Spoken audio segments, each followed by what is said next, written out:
Halo semuanya, selamat datang ke Bali. Kita semua pasti udah nggak asing lagi kan ya sama kisah Nabi Ismail? Tapi pernah nggak sih kepikiran gimana caranya sebuah cerita yang umurnya udah ribuan tahun itu bisa sampai ke kita hari ini? Nah, itulah yang mau kita bedah bareng-bareng.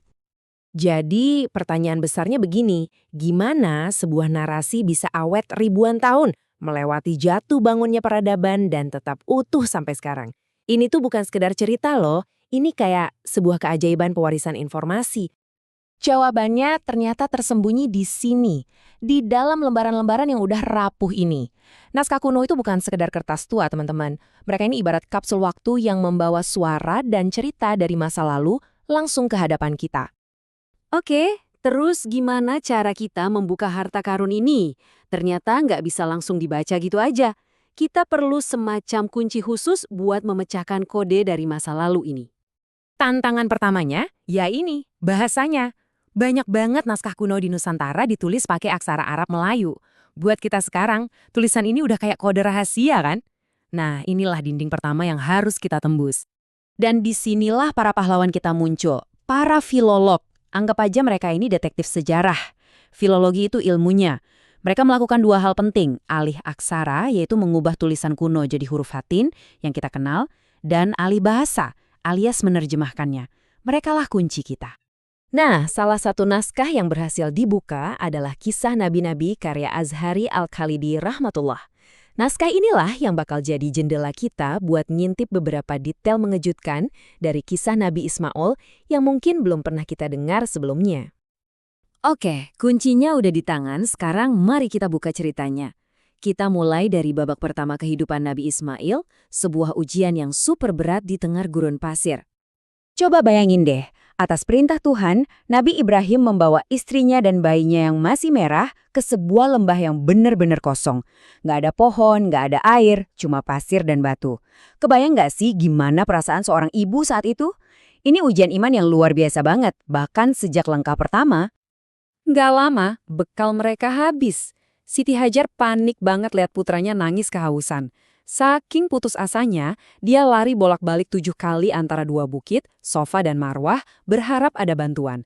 Dan tahu nggak, justru di puncak keputusasaan itulah keajaiban datang. Malaikat Jibril muncul dan tiba-tiba dari dekat kaki bayi Ismail membancarlah mata air. Itulah air Zam-Zam. Usaha lari bolak-balik seorang ibu ini ternyata begitu bermakna sampai diabadikan dalam Al-Quran. Tindakannya diangkat jadi salah satu ritual wajib dalam ibadah haji dan umroh yang kita kenal sebagai sa'i. Ini jadi pengingat abadi buat kita bahwa di titik terendah sekalipun pertolongan Tuhan itu bisa datang.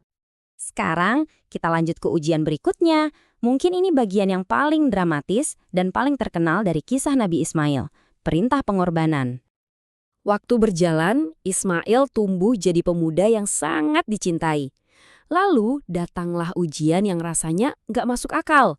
Lewat mimpi, Nabi Ibrahim dapat perintah buat menyembelih putra kesayangannya itu.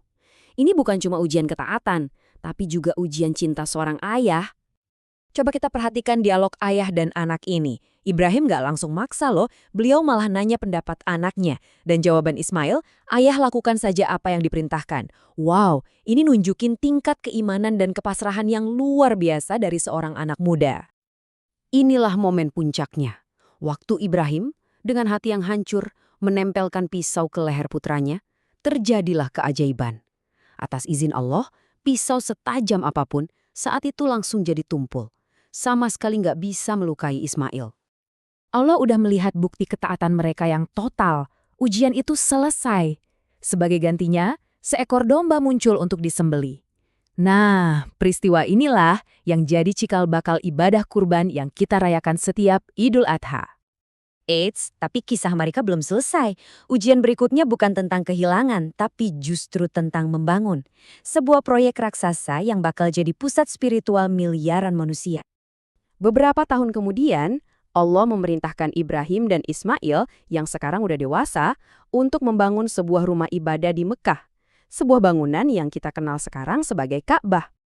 Nah, disinilah naskah Az-Zahari Al-Khalidi tadi ngasih kita detail yang keren banget, yang jarang kita temukan di sumber lain. Katanya, lokasi pasti Ka'bah itu ditunjukkan oleh seekor ular besar yang melingkar. Dan lebih keren lagi, batu-batu pondasinya itu secara ajaib didatangkan dari 5 gunung suci. Ini bukti nyata gimana kerja para filolog bisa memperkaya pemahaman kita. Untuk menyempurnakan bangunan suci itu, Malaikat Jibril memberikan sebuah batu istimewa dari surga, Hajar Aswad atau batu hitam. Batu inilah yang diletakkan di salah satu sudut Ka'bah sebagai penanda titik awal untuk tawaf. Jadi, setelah kita menyelami kisah-kisah kuno ini, apa artinya buat kita hari ini? Yuk kita lihat gimana warisan Nabi Ismail itu masih sangat hidup dan relevan sampai detik ini. Hubungannya itu jelas banget. Perjuangan Siti Hajar menjadi ritual sa'i, ujian pengorbanan menjadi ibadah kurban, dan pembangunan Ka'bah menjadikannya pusat arah sholat dan tujuan haji. Setiap peristiwa besar dalam hidup mereka diabadikan menjadi ritual yang dijalankan jutaan orang. Nah, ini dia rangkuman perjalanan hidup beliau yang luar biasa. Dari lahir, melewati ujian-ujian berat, membantu membangun Ka'bah, sampai tugas kenabiannya di Yaman, dan akhirnya wafat di Mekah pada usia 137 tahun.